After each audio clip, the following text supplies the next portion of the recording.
नशीन होना चाहिए नौजवानों, पढ़े लिखे नौजवान हो। तीसरा मुआहदा यह भी हुआ कि आज के बाद किसी बैन अल-अक़वामी फोरम पर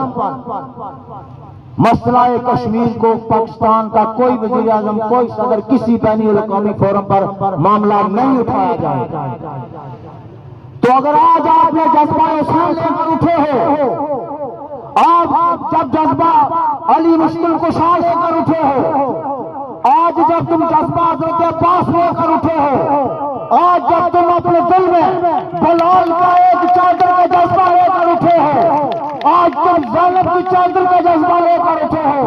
आज तुम फातिमा ज़हरा का सब्र का पैमाना लेकर उठे हो, तुम्हें शिकस्त नहीं है जब कश्मीर के लोगों ये नहीं बात याद है।